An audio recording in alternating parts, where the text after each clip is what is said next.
most. You know what I'm saying? The thing that we all got to deal with every day, but don't really know. The industry. The industry. Man, it's not the same. Does it have to with talent? It's about playing the game. The industry. Real niggas is dying to get in. The industry. Just to find they don't fit in. The industry ain't what it used to be. The industry's trying to control the way you MC. They want you to dress like this and talk like that. But I'm going to dress like this and talk with the bat. The industry got your word meaning nothing. The industry, fuck what you heard because he's bluffing. The industry, money, bitches, hate, for that day to try to take a fucking thing off my plate. The industry like, wait. But in the streets, we like, get them. 17 up in that thing. Get them sleeping and hit them.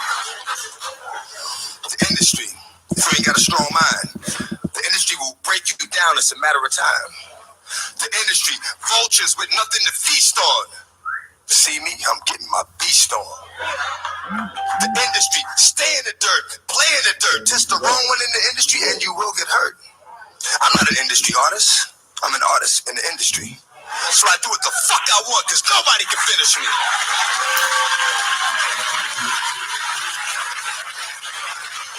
The industry, wanted, dead or alive, new artists to sell their souls in the way they survive. The industry don't give a fuck about you. But the industry couldn't make a dime without you. The industry, I'm sick of this industry shit. The industry playing them like an industry bitch. They tried to finish me quick, but I am long, so I stand strong. Fuck a beat. Listen to the words in the damn song.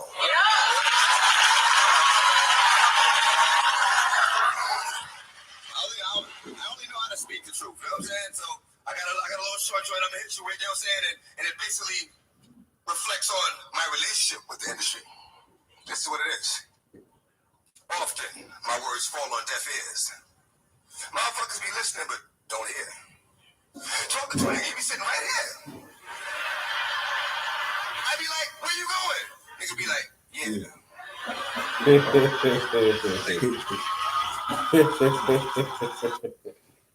BB for Hodier, or BB for Hodier, great rising, great rising.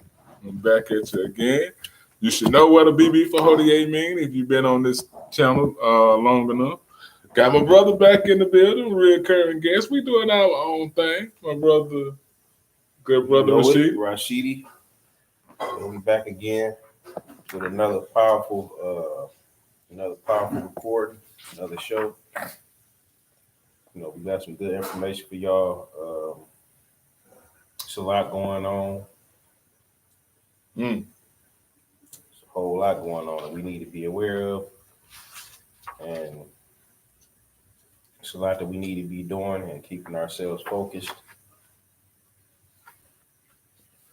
The industry. And that was DMX, by the way, if anybody's wondering who that was. Powerful brother. That was DMX, very powerful brother. The industry couldn't take him. JayZ understands why he got rid of him on off of Def Jam. Because they don't want the real. They want the Brokebacks. They want JayZ. You know, they want all the ones that they know gonna conform. They do what they need, but that was DMX on Def Jam Poetry, the industry. And it kind of ties into the subject that we was talking about. It's kind of old but new. And I know this might be one of the things. You say, oh, I seen that before. I already seen that. Well, this was, I think it was Crazy Bone. He was on the platform and he started talking about this letter or this meeting that took place years ago. Like this was the ushering in of the quote unquote gangster rap. And that's something else you can go check out. And the way we're gonna tie it in and try to make you think. I'm the real Mr. Just here to make you think. Not that fat Dane Calloway that's running around lying to y'all, telling y'all Indians and this and that, and it's either so Fat Dane Calloway, anybody that got to tell Fat Dane Calloway to see me since he always blocked me on his Instagram. But I'm here to make you think. Never mind him. Yeah, Crazy Bone. He was really talking some real stuff. I mean, it surprised me because he went into uh, the real deep part of the meeting. You know, because heard it touched on before, but he went into what actually happened in the meeting and what the meeting was about. And it was just crazy. Because it just pointed out that they succeeded in everything they tried. They're using the music industry to keep the prison system going and to increase the population of the prison system with mainly blacks and Latinos.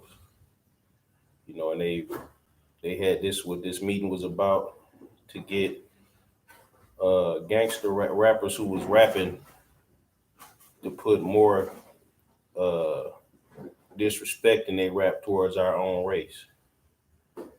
You know, talk more about drug dealing, killing each other, more black on black crime, uh, and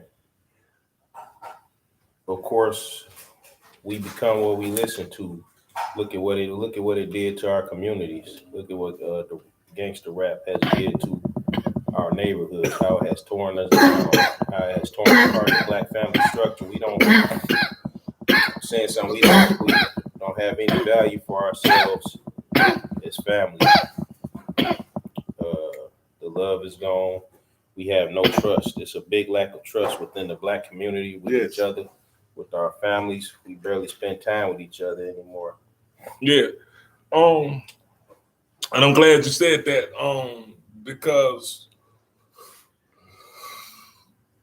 what was not eerie, because like I said, if you understand where we at from then, if you understand what happened then, but what was interesting, I'll use that word. What was interesting about what Crazy Bone said was how it tied into the privatized prisons. Mm-hmm. That if the artists wanted to get a stake in it, they could get a stake in it too. But through this, like you said, bro, we are what we listen to. We are what we watch.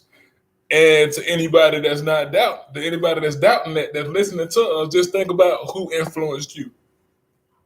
If you're a basketball player and you watching this, if you're a basketball player and you semi-pro, overseas, who were your idols? Who influenced you? See, we don't understand the power of influence. So what's really deep about it is how they were talking about how no more Public Enemy, KRS-One. Even though I don't like you, KRS-One, for what you said about the Africa Bambaataa situation. See, we gotta, and I'm not gonna get off on something, but when I see these people, I want y'all to understand we have to vet their minds. Because if we're looking at KRS-One from a conscious standpoint, then the person is on point. I can't call him a brother for the things he said about Africa Bambaataa, what he did to them little boys. But he put hip hop over the safety of children. That's a no, KRS-One. You can get it too. But there was no KRS-One. There was no good. Notice how if you're an 80s baby, 80s, 90s baby like me and like my brother, notice how it declined and stuff like. Notice what did Kid and Play rap about? They rapped about positive stuff. They was what did Heavy D rap about? Positive stuff. He danced. He wasn't rapping about killing nobody or doing no drugs. Back then, the rappers in the 80s and stuff, they wasn't rapping about getting high. Calling all the women bitches. They was calling them the ladies. You know what I'm saying? It was queen. We was queens and kings. And that shit just turned in. Gangster rap came out, turned into we niggas and bitches. In your opinion, who do you think was some of the most? Who you think were the one that did the most damage? Of course, NWA, Death Row Records. Scarface, a lot of rappers, and them like some of my favorite rappers. Right. Right. And I grew up listening to him. You know, and then I was in Detroit. You know, that's a lot of the stuff that we listened to while I grew up. Shout out to Detroit. Oh yeah, well, I grew up the way I grew up. And looking back, I know I before I was in that environment, so I lived the same way. Right. I didn't have and it gives you a lack of self-respect. I didn't respect myself. So if you don't respect yourself, of course you don't That's respect strong. nobody else. That's a strong statement. And that's what it really does to you. It makes you devalue yourself and everybody around you. That's a strong statement. You really don't care about nothing, So. And I hope y'all caught what my brother said. He said, it makes you devalue yourself. And that's not a 100 to me. That's a 1,000. Damn near 1 million.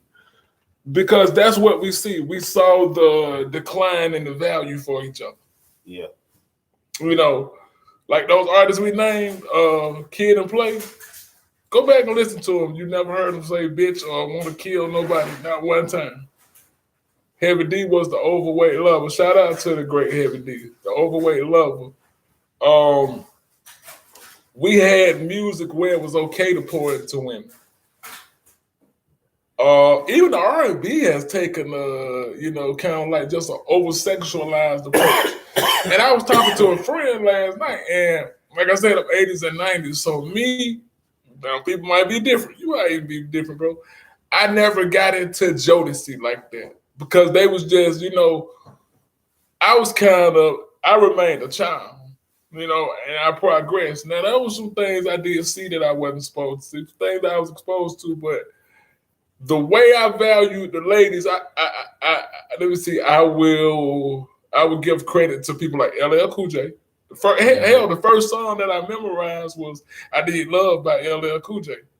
Mm-hmm. So I give a shout out to LL Cool J.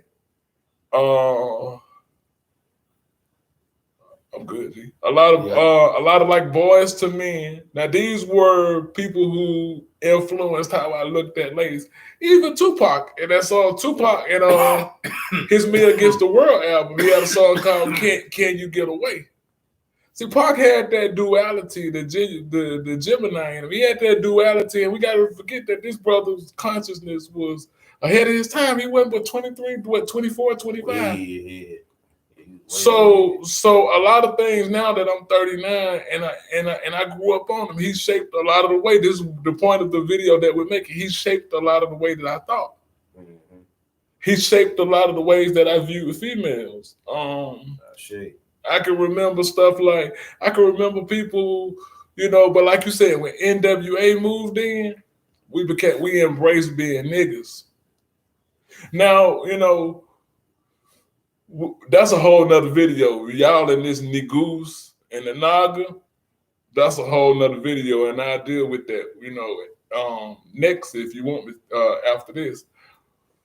But nigga always was a negative connotation.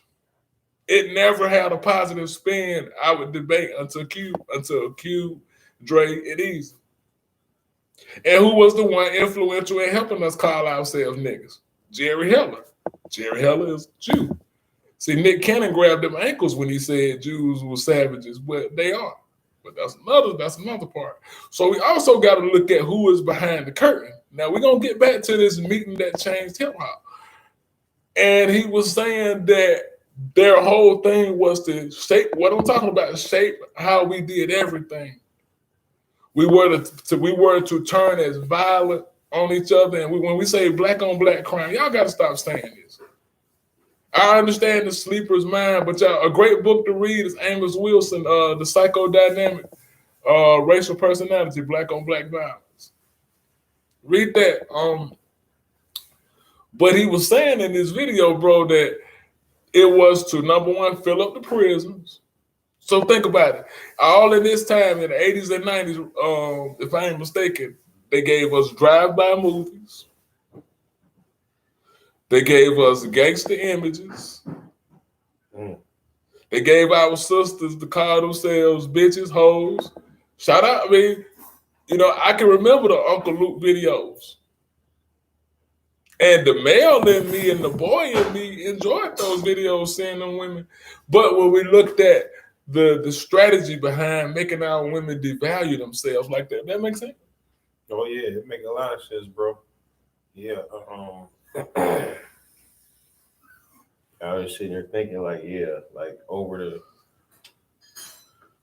past 20 years, you got to think about how much has changed. The way things changed from that time. Think about before that time. Before that time. How family was. How everybody got together. We would eat, have a good time, had a cookouts, family reunions, and everybody was there. Grandparents, all the sisters, all the cousins, all the nephews, have 100 people at a family reunion. Back in the days, so I remember it on Belle Isle. It's like now, if we get together, it's only like 6 or 7 people, it'd be like, it'd be a small amount, but that's just to say that that ain't the only thing that's changed. Look at how people change toward each other. Look at the children. Yeah. The children have no respect for adults no more. We didn't think about cussing in front of a neighbor down the street Fact. or nothing like that when we was children, because we knew we would either get our ass whooped down there or get our ass whooped when we got back home. Because we were supposed to have nowadays kids cussing adults out wherever they at. They don't have no respect.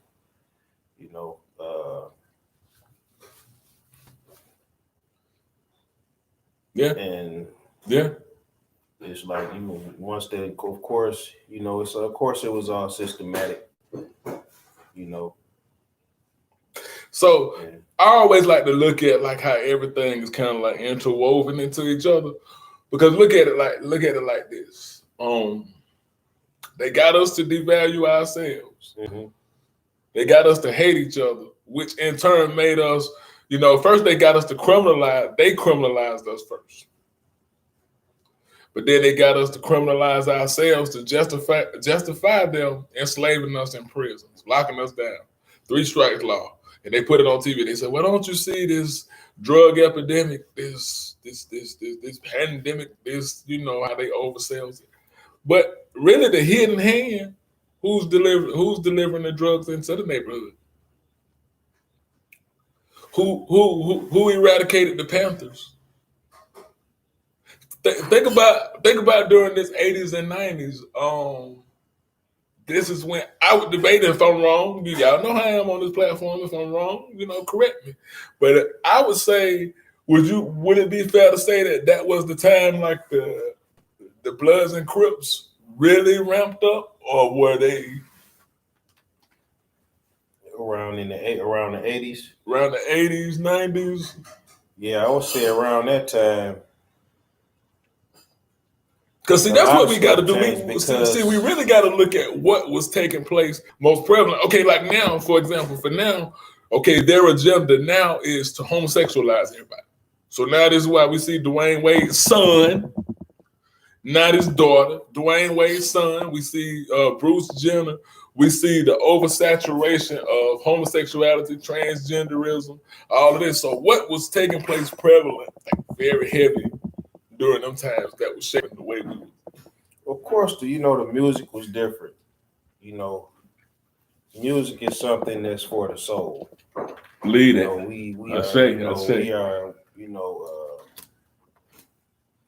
Music makes you feel a certain way. It's either gonna make you feel. It's gonna, what the music that you listen to is gonna make you feel what the vibration that the music is giving off. It messes with your emotions. It's gonna mess with your emotions. Right. It's gonna. After you listen to it so long, it mess with it because you start thinking about what you listen to, and that's how you start to act.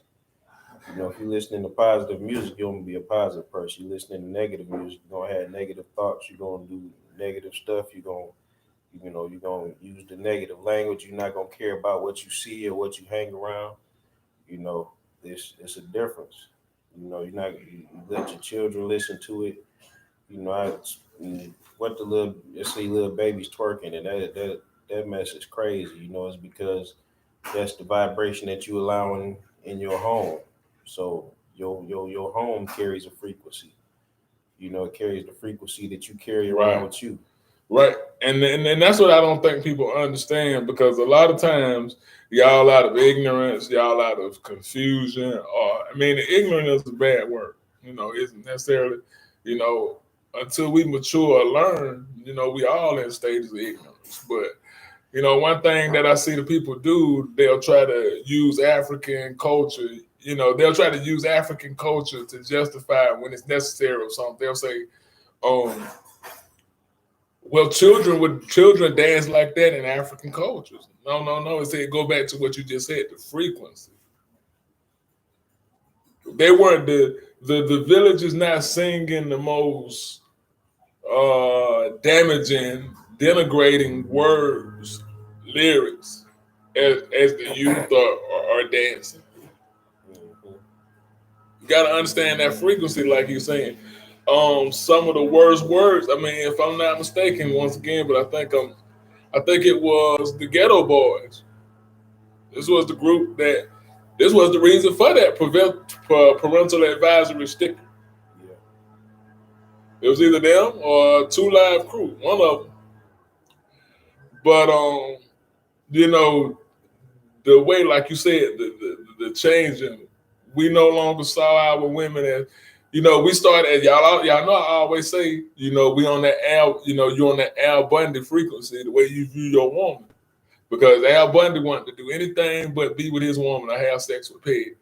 So this is kind of like the mentality that ushered in to where brothers didn't even feel like it was all right to, you know, express love to their ladies. That's powerful. Brothers forgot, you know, we started looking at marriage like a ball and chain. Mm-hmm. Just really listen at some of the stuff. We started looking at marriage like a ball and I'm gonna be giving up my freedom, like you going to the dentist for no, with no Novocaine.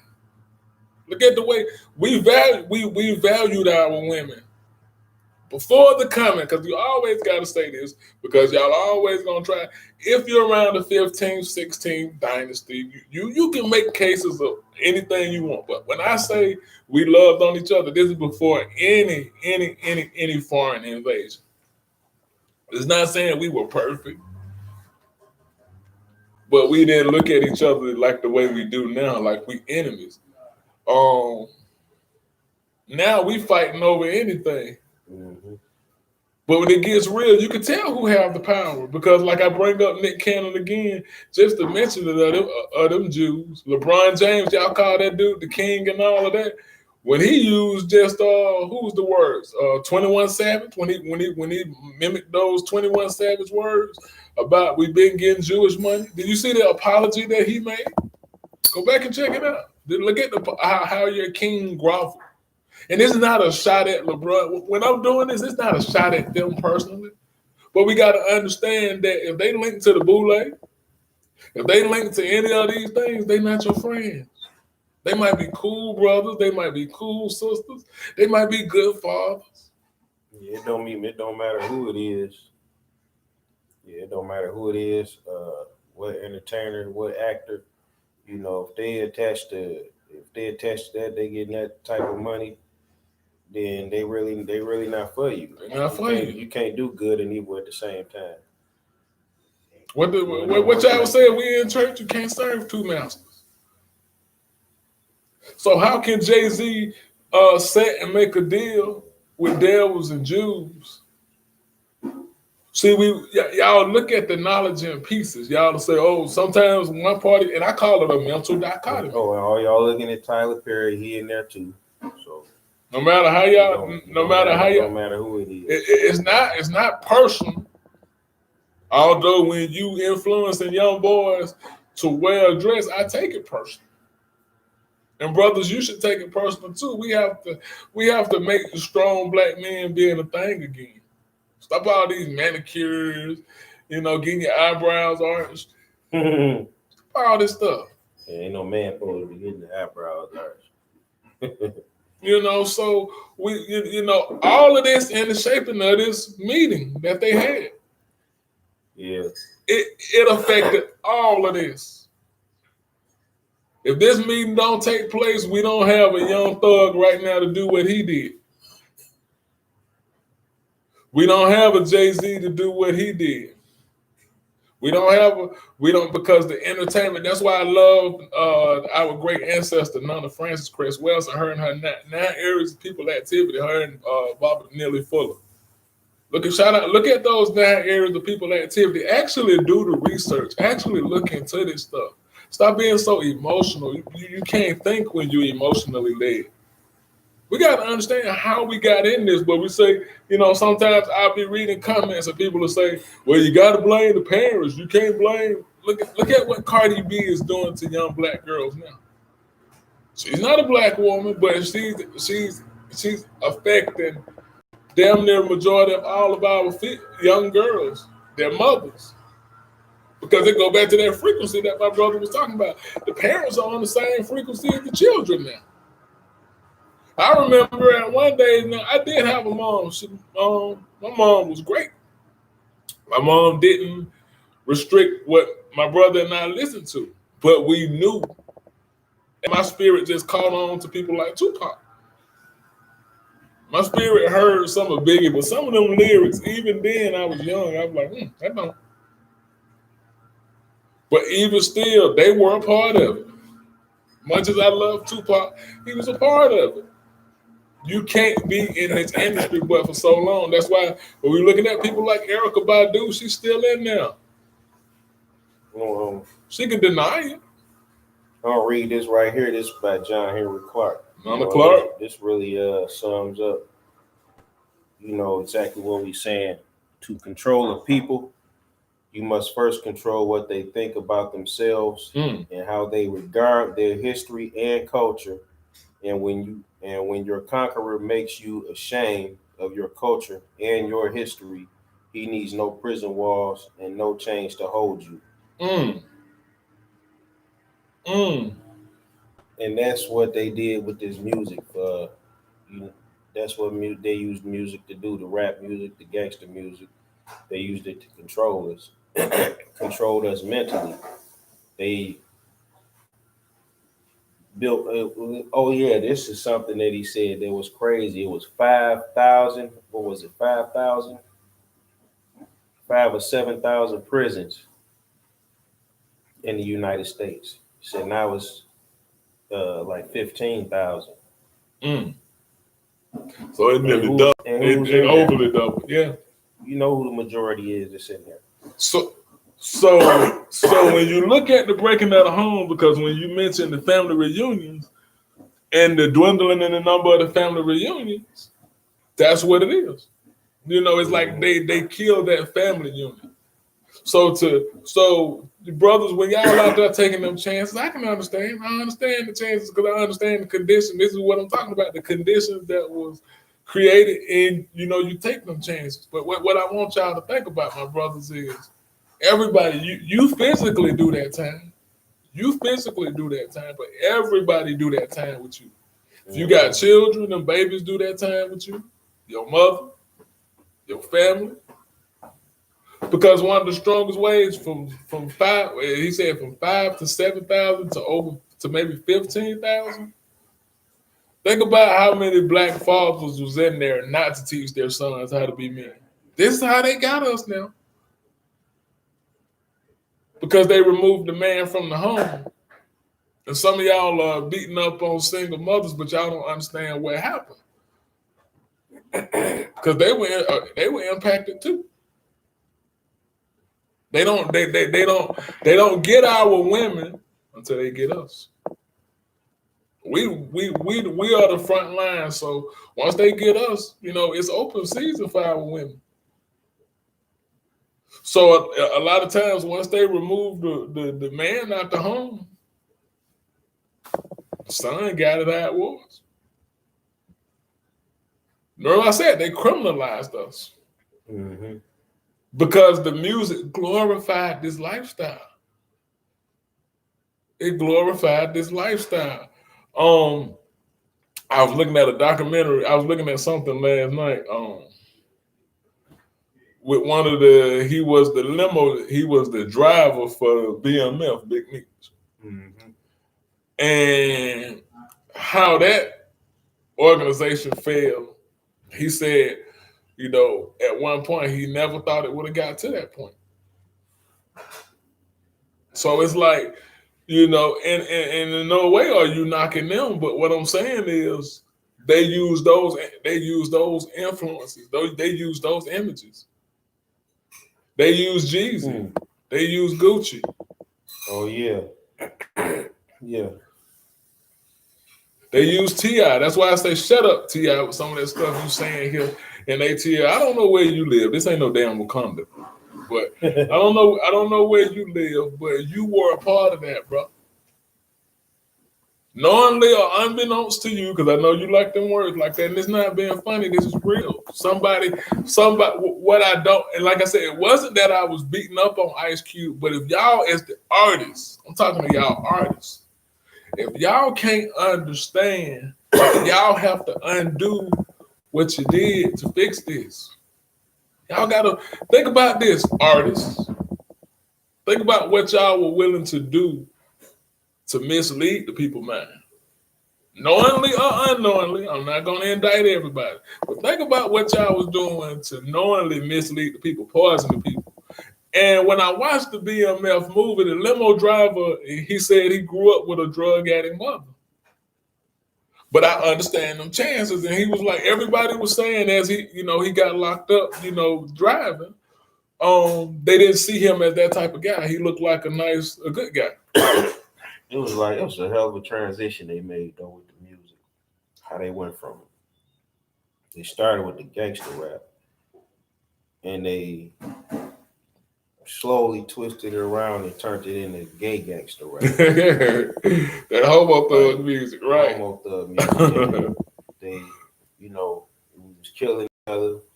It was selling dope to our people at first. And then it went to I'm doing dope. And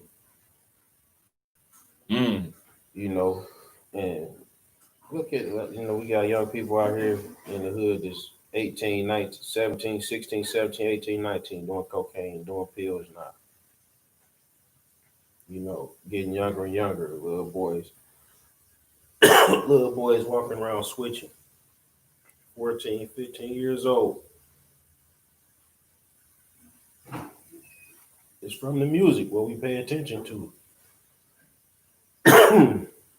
Right. I don't let my children watch none of that stuff. I don't let my children watch no Tyler Perry movies, or none of that, because it still plays on your cycle. It's your subconscious that it plays on. You might not think it's affecting them, but it's affecting their subconscious. It is. That's where it gets them at. They know that you watching television. It's whatever you put in your mind. It becomes a part of your program. So don't watch nothing negative. Then you won't have negative. You won't be having negative thoughts and you won't be thinking about doing things that you shouldn't do. Listening to this music, it's gonna make you want to call a black woman a bitch and give her disrespect. If you ain't listening to something that's saying call her a queen, call her a black queen, call her beautiful, call her, respect her and respect and cherish her, protect her, lead for her, provide for her. You're not gonna think about doing none of that stuff. Just say you're saying I'm cheating on her with this girl and that girl. I'm hitting her mama. You're gonna be thinking about doing that stuff. That's what's gonna be in your head. And that's how you're gonna live, and that's how you ain't gonna never respect a black woman. You're not gonna respect yourself. All you gonna think you can do is just mostly sell dope and do things, and just that's the only way you can get your money, because and this was placed there for you to do this. This is what they want you to do. That's where we devalue ourselves, that we sell dope to our own people. We kill our own people, selling heroin, selling crack, selling pills. We killing ourselves, we killing each other. And that's what it's deep. It's why it's self-inflicted. you know, but it's systematic and it's self-inflicted, you know, because we don't have to do it. We can help each other get money instead of put our money together instead of selling dope to each other, you know, and getting, you know, killing each other and destroying our minds. You know, we better than that. You know, we always was, we always will be. We the, you know, we the original people of this planet, and we just gotta value ourselves more and love ourselves and get back right in the communities. You know, so that's how I feel, brother. You know. I mean, no, I'm just taking in what you're saying, man, because and this what I like about this, we you know, this is, you know, we chopping it up and making it as plain as possible, because that's why I love Not a Malcolm. That's what my coffee mug. Making it as plain as possible. And like I said, the truth ruffle feathers. People get mad all the time about stuff. But in order to understand, you said, well, we sick as a people. We are infected.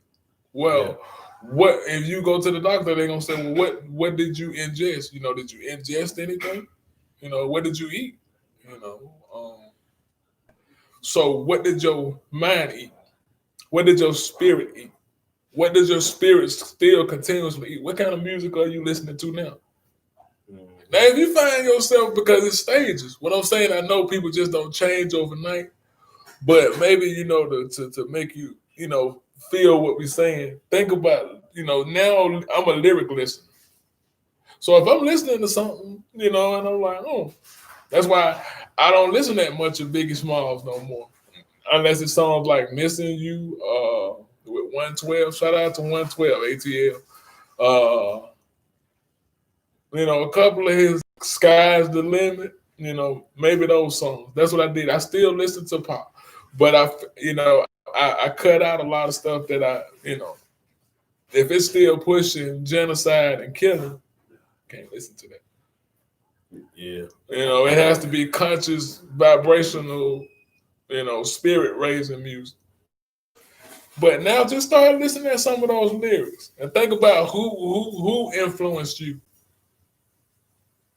Who, you know, what were some of the messages for the sisters? How did you understand how to pick the guy that you know, type of guys you pick?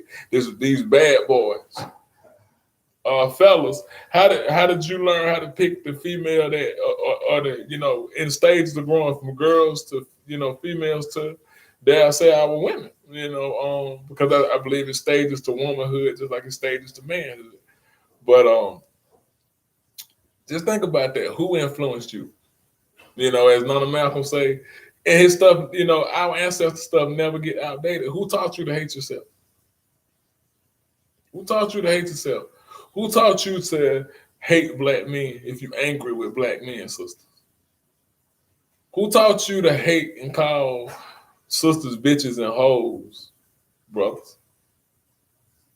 Who taught you to take your ladies into the strip club? See, we got to understand how we blurred the lines with this homosexuality. I don't, because it's like everything is my yacht. Everything is my yacht this way. Everything is balanced. I'm gonna keep real. Like growing up, Ice Cube was my favorite rapper. You know, it's just because, you know, he did have a lot of real stuff in his rap. Cube was cold, like outside of what he's doing now with the collective. Now, just to talk music, Cube was a lyricist. I rock with Cube music. He wasn't never one of my favorites, but I didn't dislike him. It was like that. I didn't like him. Just listening to the music back in the day. Yeah. You had a respect for his music. He had, you know, not saying it was positive, you know, because he still had the negative messages. But as far as the, you know, being lyrical, yeah, you know, it was just I just vibe to, you know, his music more over a lot of others. You know, plus he had the positive songs, you know, that he was doing, you know. So yeah. It's a couple rappers back then, you know, that you could still, but the music was still different. You know, it's like now, I don't listen to hardly no new rappers this out. You know, I can't even get into it because they just, you know, the music is just ignorant now. You know, and the videos they be putting out, you know, these dudes is just fruity. out here Flat now, out. you know the rap, you don't know Flat out. what you're looking at now. So like you said, it was staged. Like you said with the, it was the selling drugs. Now they drug addicts. So it was like, now y'all homo, y'all homo thugs. You went from being like they gave us this thug image, this nigga image. So now y'all like homo thugs. yeah, see that's because of course back then, they it probably was like they still was like, well, white people still like, well, we still can't mess with them. They crazy. When they brought out the gangster rap, because back then niggas didn't give a fuck. It was black, but we didn't give a fuck back then. It was like you didn't care who you was, you getting your ass cussed out. Yeah. Especially cracker, we cuss them out in a minute. They be ready to run. Yeah. They looking at us crazy everywhere we go. We all up in the movie theaters with them act crazy. They, Yeah. back then, they was go to the movie scared to go anywhere. So they had to come out with something else. Yeah. And that's when they came out with the homo. We gonna turn them into faggots. They started in the prison system. They like we got it. This is so they made we really ain't got no freedom out here. They turned it, it's like we in prison out here. Basically, they trying to. That's why all this isolation is about. Right. They want to separate us. Want to stay in the house. They want to quarantine. You're a prisoner inside your home. You stay in the house. You ain't going outside getting no sunlight, no fresh air. And that's right, bro. And that's like any of y'all that was listening. Y'all remember I did the Tavistock Institute breakdown, where they socially engineer your mind to get used to stuff. And I think that's what's happening. Well, I know that's what's happening. I don't think I know that's what's happening now. I see this happening now that, get used to ordering your packages. But it was drop by drop. It was drop by drop. They didn't douse it on us. They kind of got us used to Amazon. The convenience of delivering stuff to your home, not knowing. Yeah, instead of going shopping. This finna be your main way of receiving everything. And I'm just looking, I gotta look more into the information. If y'all have any information on this vaccines, COVID stuff, send it to me. A wise man learns from everybody. A fool learns from himself. But they were saying that we're about to wrap it up in a minute, but they were saying that you're gonna have to have a vaccine to get your passport. Total control. This is what, like I said, more information. The Committee of 300, the Tavistock Institute. Y'all have to understand the vital roles that these crackers, these Jews, that they play. I'm not blaming the artists. The artists are doing what they were designed to do. What I want y'all artists to understand is how they pull y'all strings. If y'all, like I was saying earlier, if y'all did all of that to contaminate the people, what are you willing to do to heal the people? What are you willing to do to heal the people? It's not a coming down. I'm blaming my people for continuing to participate in. I'm not blaming my people for what happened because it was designed. The cracker did it like this. The Jew did it like this. The Arab did it like this. All of these people. But them crackers, y'all are the worst, and y'all know y'all are. So just understand the Tavistock Institute, the Committee of 300, we covered the Meeting That Changed Hip Hop by Crazy Bone. Think about what he's saying in this video. Think about the images that they gave us. Just want to kill each other. For what? You step on my shoes.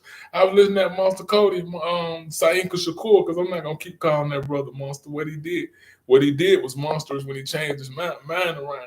But Sainka Shakur, they call him Monster Cody.